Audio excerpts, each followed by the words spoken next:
새벽 기도에 시작하겠습니다. 찬송가 257장입니다.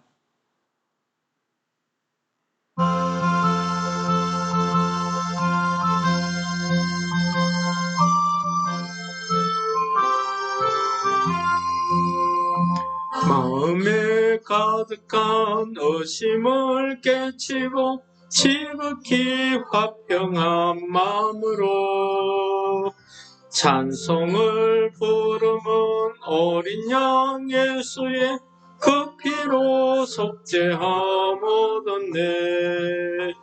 속죄함 주 예수 내 죄를 속겠네. 할렐루야 소리를 합하여 함께 찬송하세. 그 피로 속죄함 얻었네.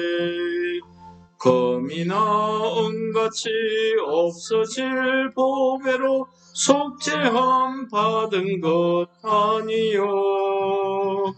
거룩한 하나님 어린 양 예수의 그 피로 속죄함 얻었네. 속죄함 주 예수 내 죄를 속했네. 할렐루야 소리를 합하여 함께 찬송하세. 그 피로 속죄함 얻었네. 나 같은 죄인이 용서함 받아서 주 앞에 옳다함 얻음은 확실히 믿기는 어린 양 예수의 그 피로 속죄함 얻었네. 속죄함 주 예수 내 죄를 속했네. 할렐루야 소리를 합하여 함께 찬송하세. 그 피로 속죄함 얻었네. 거룩한 천국에 올라간 후에도 넘치는 은혜의 찬송을 기쁘게 부르는 어린 양 예수의 그 피로 속죄함 얻었네. 속죄함 주 예수 내 죄를 속했네. 할렐루야 소리를 합하여 함께 찬송하세. 그 피로 속죄함 얻었네. 오늘 말씀은 신명기 2장 26절부터 마지막 37절까지 말씀이 되겠습니다. 내가 그대목 광야에서 헤스본 왕 시혼에게 사자를 보내어 평화의 말로 이르기를 나를 내 땅으로 통과하게 하라. 내가 큰 길로만 행하고 좌로나 우로나 치우치지 아니하리라. 너는 돈을 받고 양식을 팔아 내가 먹게 하고 돈을 받고 물을 주어 내가 마시게 하라. 나는 걸어서 지날 뿐인즉 세일에 거주하는 에서 자손과 아르에 거주하는 모압 사람이 내게 행한 것 같이 하라. 그리하면 내가 요단을 건너서 우리 하나님 여호와께서 우리에게 주시는 땅에 이르리라 하였으나 헤스본 왕 시혼이 우리가 통과하기를 허락하지 아니하였으니 이는 내 하나님 여호와께서 그를 내 손에 넘기시려고 그의 성품을 완강하게 하셨고 그의 마음을 완고하게 하셨으니 오늘날과 같으니라. 그때 여호와께서 내게 이르시되 내가 이제 시혼과 그의 땅을 내게 넘기노니 너는 이제부터 그의 땅을 차지하여 기업으로 삼으라 하시더니 시혼이 그의 모든 백성을 거느리고 나와서 우리를 대적하여 야하스에서 싸울 때 우리 하나님 여호와께서 그를 우리에게 넘기심에 우리가 그와 그의 아들들과 그의 모든 백성을 쳤고 그때 우리가 그의 모든 성읍을 점령하고 그의 각 성읍을 그 남녀와 유아와 함께 하나도 남기지 아니하고 진멸하였고 다만 그 가축과 성읍에서 탈취한 것은 우리의 소유로 삼았으며 우리 하나님 여호와께서 그 모든 땅을 우리에게 넘겨주심으로 아르논 골짜기 가장자리에 있는 아로엘과 골짜기 가운데 있는 성읍으로부터 길르앗까지 우리가 모든 높은 성읍을 점령하지 못한 것이 하나도 없었으나 오직 암몬 족속의 땅 약복 강가와 산지에 있는 성읍들과 우리 하나님 여호와께서 우리가 가기를 금하신 모든 곳은 내가 가까이 하지 못하였느니라. 아멘. 예, 오늘 본문 말씀은 어제 말씀에 이어지는 내용이 되겠습니다.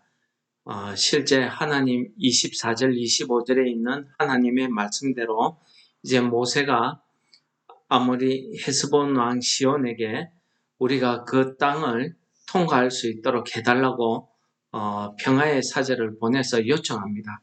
우리가 지날 때에 뭐 음식도 돈 주고 사 먹고 우리가 거저 지나지 않겠다. 우리가 좌우로 치우치지 않고 통과만 하게 해달라. 그러면 우리가 하나님께서 우리에게 주시는 그 가나안 땅으로 우리가 도착할 수 있겠다. 이렇게 요청하지만은 헤스본 왕 시온이 이를 거절합니다. 그리고 오늘 본문 말씀 가운데 보시면은 오늘 본문 말씀 중에 30절에 하나님께서 이 헤스본 왕 시온이 왜 이렇게 하는지에 대한 설명을 하나님께서 하고 있습니다. 그것은 하나님 여호와께서 그를 내 손에 넘기시려고, 즉 이스라엘에게 전쟁을 해서 이스라엘에게 넘겨주신다는, 전쟁에 패하게 하시겠다는 그 말씀이죠. 그의 성품을 완강하게 하셨고 그의 마음을 완고하게 하셨음이 오늘날과 같더라. 오늘날이라고 하는 것은 결국 이스라엘 백성들이 이 헤스본 왕 시온과 그의 백성들을 진멸시키고 그 땅을 차지하게 됐죠. 그래서 그 결과를 두고 이야기하는 겁니다. 근데 왜 이 헤스본 왕 시온이 이런 결말을 맞게 되었는지를 30절에 이야기하는 겁니다. 그것을 해석해 주는 겁니다. 그것은 내 하나님 여호와께서 그를 이스라엘 손에 넘기시려고 그의 성품을 완강하게 하셨고 그의 마음을 완고하게 하셨다고 이야기합니다. 오늘 이 부분을 읽으면서 이스라엘이 애굽에서 출애굽할 당시의 상황과 너무나 흡사한 거예요. 사실 하나님께서 이 출애굽기 4장에서 모세를 이스라엘의 지도자로 부르실 때에도 출애굽기 4장에 보시면은 하나님께서 모세에게 이야기합니다. 내가 이 애굽에서 이 이스라엘 백성들을 구원하기 위해서 바로의 마음을 완악하게 하겠다라는 말씀을 하십니다. 그리고 출애굽기 7장부터 10장에 이어지는 모든 애굽의 재앙마다 이렇게 보시면 재앙이 강해지면 강해질수록 바로의 마음이 더욱더 완악하더라는 말이 자주 등장합니다. 처음에는 그런 말이 등장하지 않다가 한 4번째, 5번째 재앙부터는 완악하다는 말이 계속해서 등장합니다. 결국은 이 바로가 어디까지 갑니까? 출애굽한 이스라엘 백성들을 잡으려고 홍해 바다까지 들어갑니다. 그래서 그의 군대가 다 멸망당하게 됐지. 이렇게 완악한 것은 결국 멸망의 지름길이라는 것을 성경의 역사가 보여주고 있습니다. 완악하다는 것은 성질이 억세고 고집스럽고 모진 상태를 우리가 이야기하지 않습니까? 그래서 이 완악한 사람은 선지자의 말씀에 이사야 선지자가 어떻게 말씀하시느냐 하면 이렇게 이야기합니다. 이 백성들의 마음이 완악하여져서 그 귀로는 둔하게 듣고 그의 눈을 감았으니 이는 눈으로 보고 귀로 듣고 마음으로 깨달아 돌아와 나의 고침을 받을까 함이라 라는 말씀을 하고 있습니다. 왜 이사야 선지자가 이스라엘 백성들을 향해서 그 회개치 않는 그 유다 민족을 향해서 이런 말씀을 선포했을까요?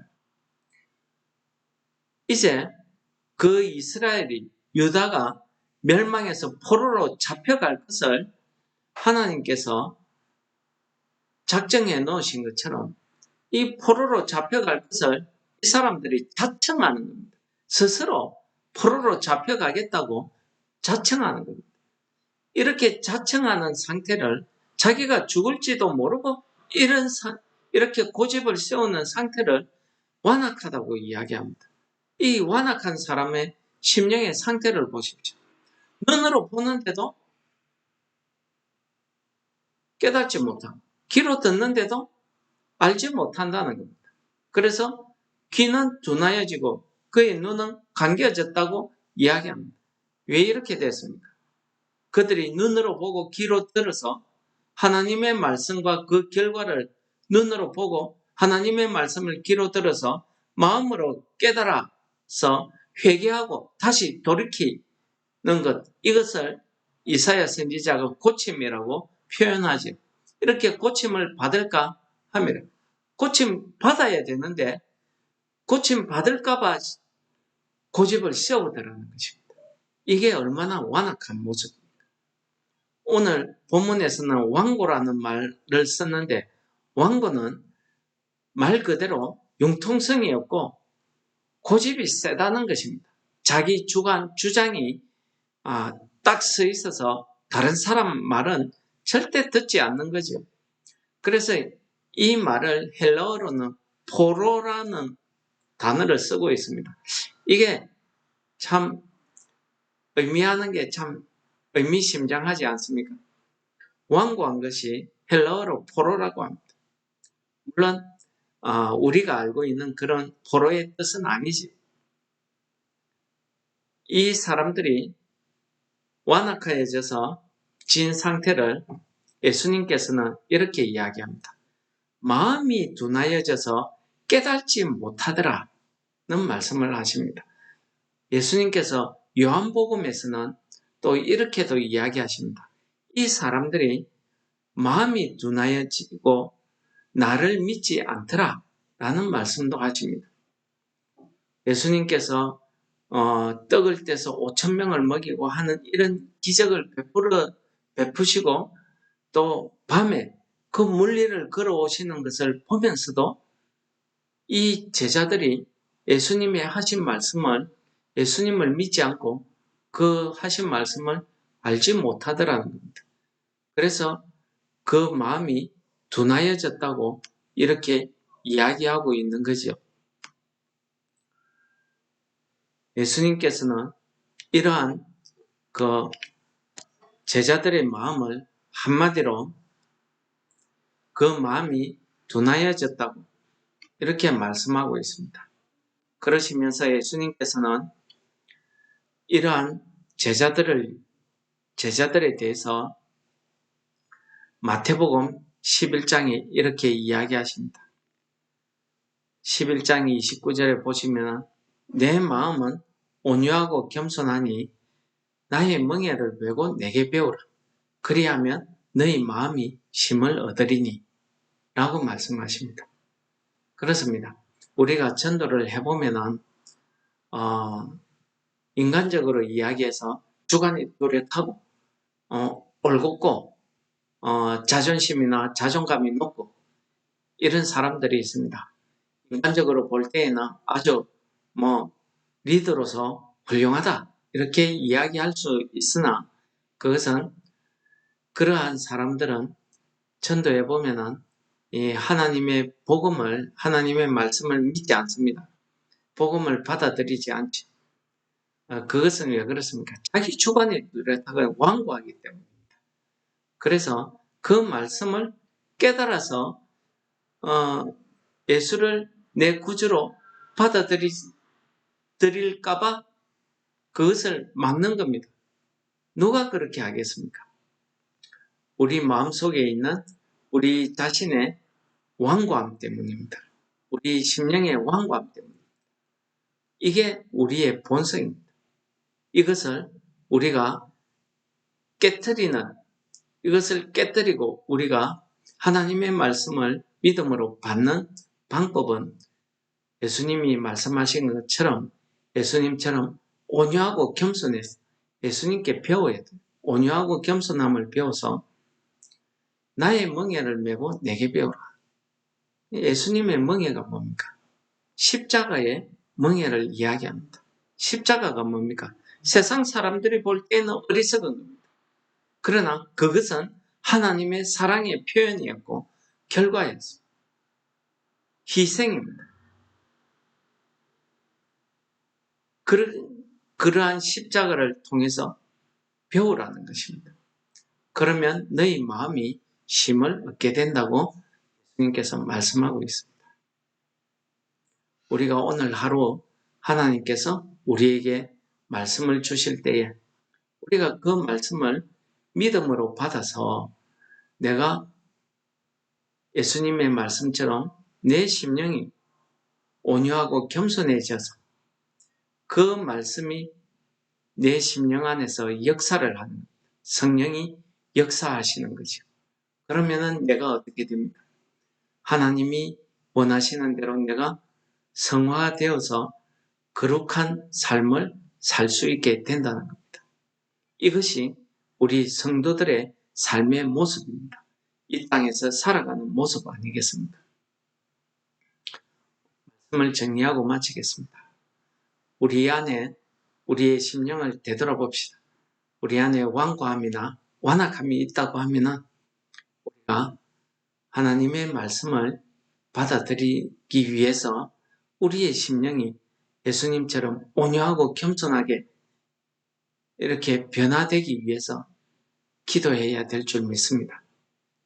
그 기도의 능력의 역사가 성령께서 우리 마음을 온유하고 겸손하게 만들어서 하나님의 말씀을 들을 때에 그 말씀을 정말 어린아이 같이 순수하게 받아들이고 행함으로써 그 말씀이 내 삶 가운데 역사하고 하나님의 능력을 나타내는 겁니다. 그렇게 될 때에 우리의 영혼은, 우리의 심령은 편안한 안식을 얻게 된다고 예수님께서 말씀하지 않습니까? 오늘 하루도 우리 성도 여러분들의 심령 가운데 평안함이 임하시기를 축원합니다. 하늘에 계신 우리 아버지여, 이름이 거룩히 여김을 받으시오며 나라의 임합시오며 뜻이 하늘에서 이룬 것 같이 땅에서도 이루어지이다. 오늘날 우리에게 일용할 양식을 주옵시고 우리가 우리에게 죄 지은 자를 사하여 준 것 같이 우리 죄를 사하여 주옵시고 우리를 시험에 들게 하지 마옵시며 다만 악에서 구하옵소서. 내게의 나라와 권세와 영광이 아버지께 영원히 있사옵나이다. 아멘.